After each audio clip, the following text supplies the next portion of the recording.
You may create a math picture puzzle, but what I wanted to show you is how easy it is to do that. Now, directly in front of you, you have a PowerPoint. You'll notice that we have 1, 2, 3 apples. And over here, if I click over here, I place the text box that says they're equal to 30. So you must have 10 plus 10 plus 10. Okay, then we have an apple down here, which is worth 10. But we have 1, 2, 3, 4 bananas. 1, 2, 3, 4. Well, 18 minus 10 is 8. So here's 4 plus 4. Then over here you have the 4 bananas minus the coconut. And the answer is 2. So 4 minus 2 is 2. And the end result is, because you have to watch carefully, here's an apple, that's 10 plus only 2 bananas. So it's 10 plus 2 is 12 plus half a coconut, so it's only 1. So the answer here is 13.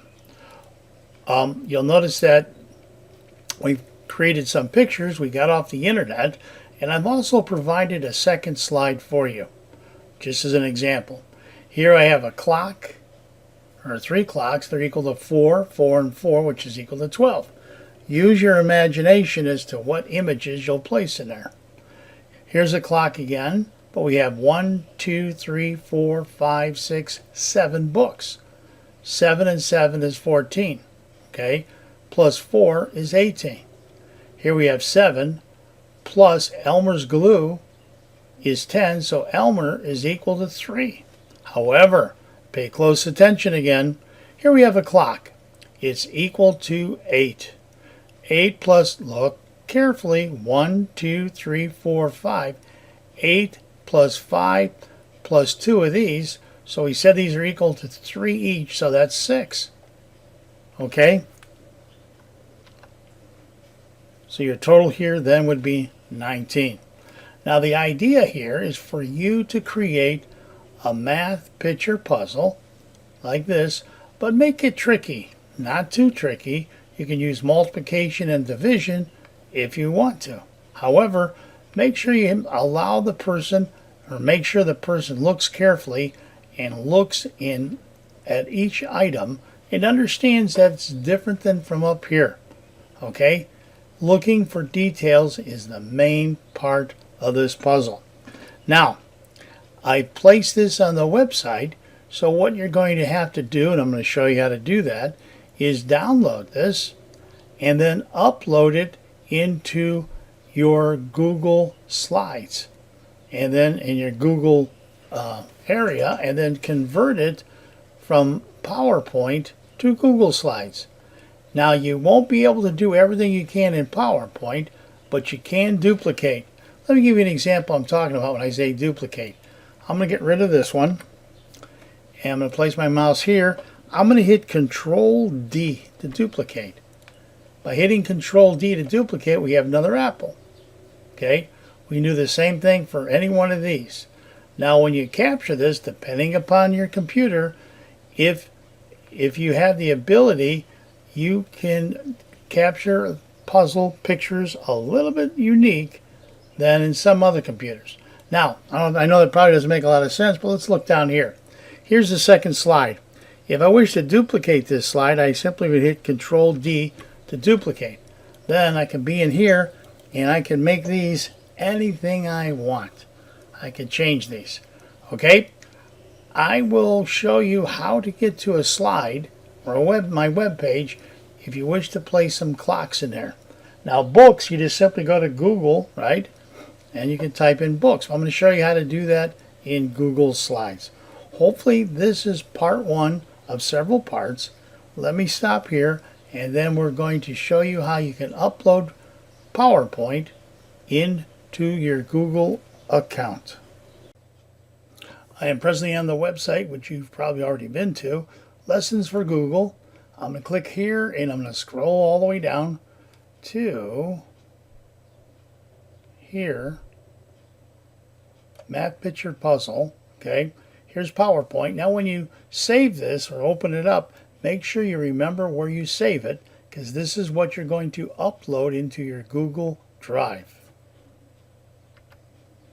Here's my Google Drive, and I created a folder, which you should always do, and I called it exactly what it is, Math Picture Puzzle. I'm going to click on New File Upload. Now you remember where you saved that PowerPoint, and here's the PowerPoint. I'm going to upload it, and when it's uploaded, it's going to be stored right here. And what we have to do now is convert it from PowerPoint to Google Slides. So I'm going to click on it, and I'm going to convert it, open up in Google Slides, and it'll do that for us in a few seconds, and then we're ready to go. Okay, here are the two slides we just talked about. Okay, the first thing you have to do is you see this little black box around it. I'm going to click on it and hit delete. This will allow us to take an apple and hit Control D and duplicate it. And we can place it right here. So that's how you can duplicate just about anything you want. Now you already have this in the process. We said it's equal to 30, but if you wish to change it, right, all you got to do is highlight it and change the number. Now you can change any one of these you like, just simply delete it, and we provided for you, like I said, another example down here dealing with clocks. Okay, let's go back up to the top one, and let's make this as simple as possible. Okay, so we had the 3 apples, like we said before. Now, let's say you want to find a new something to put in here, an object. Okay, I'm going to click on my down arrow, and I'm going to search the web. And in searching the web up here at the top, I'm going to type in, let's say, pears, just for the heck of it. Okay, here's some pears. Now you could have gone to Google to do that as well, but we just want one pear. Let's grab this one and move it over right about here. Okay, here's your pear. I'm going to make it a little bit, it's not a very good looking pear, is it? Make it a little bit smaller. And what I'm going to do is delete this apple, and this apple, and take my pear and move it right about there. Now, I'm going to make it a little bit smaller so it doesn't cover up the plus. Unfortunately, what we can do is grab this cropping tool, and we can make it a little bit smaller in that respect. Okay, so it doesn't cover up the plus sign. Now, let me make this a little bit larger. Okay, to duplicate the pear, just simply highlight it, hit Control D 2 times. Right, so you put a pear here, and we can put a pear there. Now, what are your pears worth? Well, let's say they're worth 5 each. So the total here would be what? 15, right? So you type in 15. It's that simple. Now, when you complete the rest of these, you can type in whatever you want. Now remember, if you go to Google, you can do that as well. But let me show you something. When you're done, click down here on this one. You see the line around it? I'm going to click on it and hit Control. You right click, hit Copy. Go back up here to the top and hit Control V to paste it. And don't put that line up there until you're done with everything that you're working on. And grab the handle and make it a little bit larger. Okay. So we're done with that one. Pretty easy to do. Next, let me show you the website that you can go to if you wish to use a clock. It's up to you though, but I think it'd be important if you knew how to do that. Now let's say, just for the heck of it, if you wanted to use the clock, on the website it says worksheets and more. I'm going to click on that, scroll down and see where it says time clock software. Okay, this needs to be done at Internet Explorer because it uses Flash. And let's wait a second while this comes up. Okay, it's going to appear, and I'm going to click on Start, and there's our clock. I'm going to click on View, and let me make the size a little bit smaller so you can see what's going on. Here you notice we have our clock, and you can change this to whatever you want. Just an idea if you want to place some times in there. Now, what I'm going to use here is the snipping tool that you can obtain by going to, if you have Windows, click on the icon at the bottom, click on All Programs, scroll down to Accessories and click on Snipping Tool. And when you click on Snipping Tool, it's going to appear, and you can just simply take your mouse, see the crosshairs, highlight it, copy, and we can place that into our PowerPoint if we like. Let me go back to our PowerPoint here. Oop. Okay. I'm going to place it on this slide, but just for the fun of it, hit Control V to paste. I need to make it a little bit smaller, and you just simply grab the handles here, make it as small as you want. Okay, and you can put it anywhere you like. How's that sound? Okay, so that's the whole concept with the snipping tool, is you're able to copy things and place them there. Hopefully that part was easy enough. Okay, I'm going to simply highlight this and delete it because we didn't want it.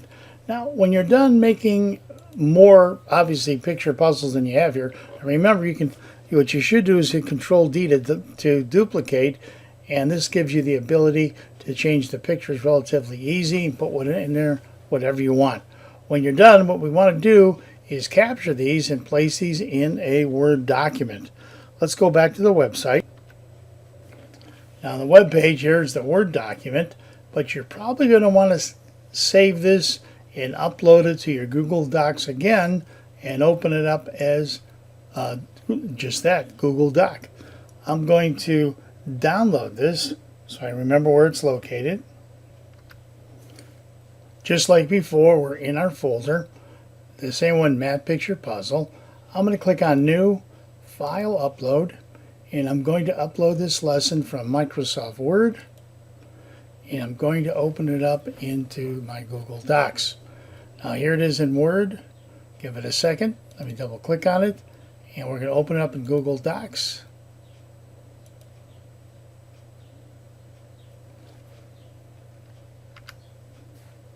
Okay, here's our lesson that we had as an example. I'm going to delete this one, and I'll delete this one.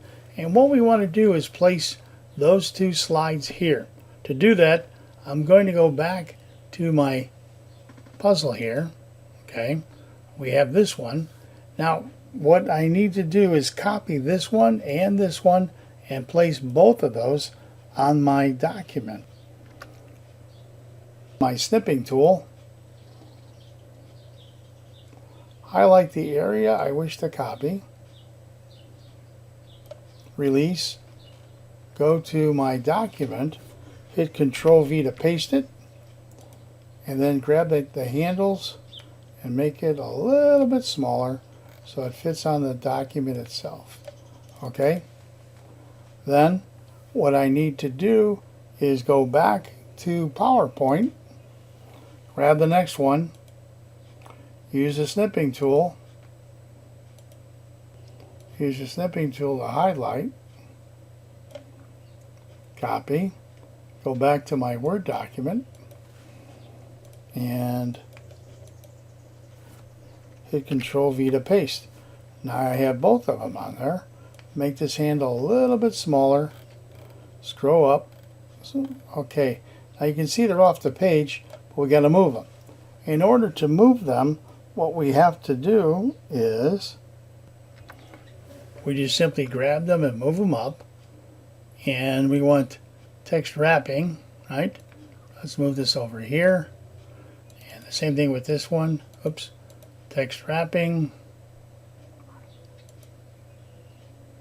and move this one right here, and make this one a little bit larger, and maybe this one the same size, and then you're all set. You're ready to print this out because you have your one puzzle here and your second one on this side. Hopefully everything we've done makes sense. Well, thank you for watching this video.